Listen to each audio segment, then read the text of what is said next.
విజయుడా నిను వేడుకొందును.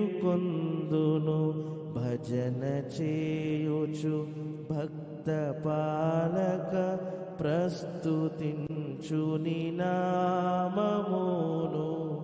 దివ్య పదవిని విడిచి నీవు దీనుడవై పుట్టినావు.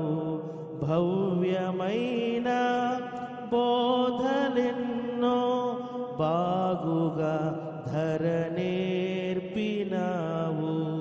భజన చేయుచు భక్త పాలక ప్రస్తుతించు నీ నామమును.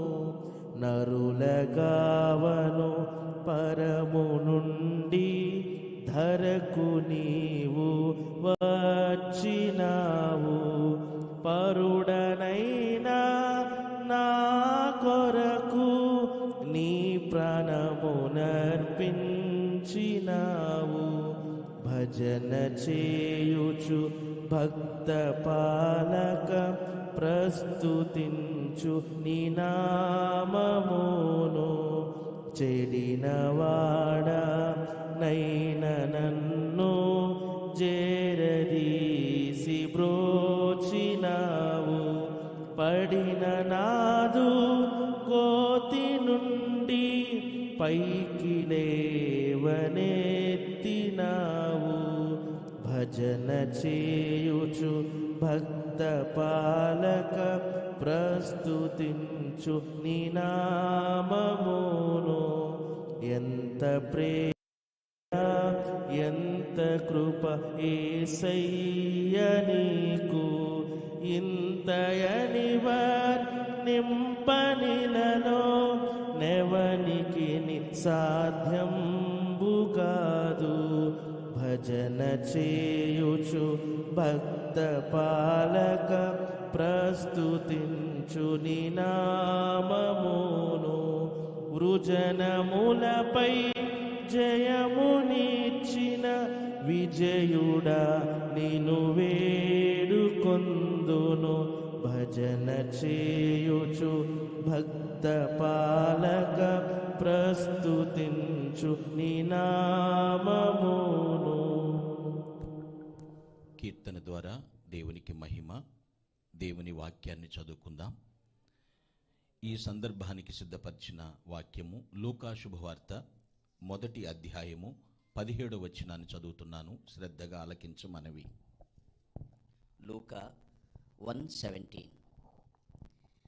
అతడు తండ్రుల హృదయములను పిల్లల తట్టునకును అవిధేయులను నీతిమంతుల జ్ఞానమును అనుసరించుటకును త్రిప్పి ప్రభువు కొరకు ఆయత్తపడియున్న ప్రజలను సిద్ధపరచుటకై ఏలియా యొక్క ఆత్మయు శక్తియు గలవాడై ఆయనకు ముందుగా వెళ్ళును గనుక నీకు సంతోషమును మహా ఆనందమును కలుగును.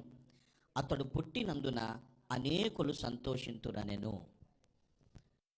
ప్రియులారా, మానవ జన్మ చాలా ఉత్తమమైనది అని చెప్తారు. ఎంతో పుణ్యం చేసుకుంటే తప్ప మానవ జన్మ దక్కదు అని కూడా మాట్లాడుతూ ఉంటారు. దేవుని మహాకృప వలన ఇక్కడ బాప్తిస్మమిచ్చి యోహాను గురించి వ్రాయబడినటువంటి మాట ప్రవచనం. అతడు పుట్టినందున అనేకులు సంతోషిస్తారు. ఇది చాలా అతి కొద్ది మంది జీవితాల్లోనే జరుగుతూ ఉంటుంది. కీర్తిశేషులు సాక్ష్యశేషులు అయినటువంటి శ్రీ వైఎస్ రాజశేఖర రెడ్డి గారి విషయంలో పరిశీలిస్తే వారిది సంతోషకరమైన జన్మ. ఆ పుట్టుక చాలా సంతోషకరం. ఈరోజు ఈ సందర్భంగా నేను చెప్పే వాక్యం యొక్క అంశం ఏమిటంటే డిలైట్ఫుల్ బర్త్, సంతోషకరమైనటువంటి జన్మ. ఎందుకు? దానికి 4 కారణాలు ఇక్కడ ఉన్నాయి. ఒక వ్యక్తి జన్మించటం, జీవించటం, మధ్యలో పనిచేయటం, తన ప్రయాణాన్ని ముగించటం, ఈ 4 ఘట్టాలు పరిశీలన చేస్తే వారిది సంతోషకరమైన జన్మ అనటానికి 4 ప్రధాన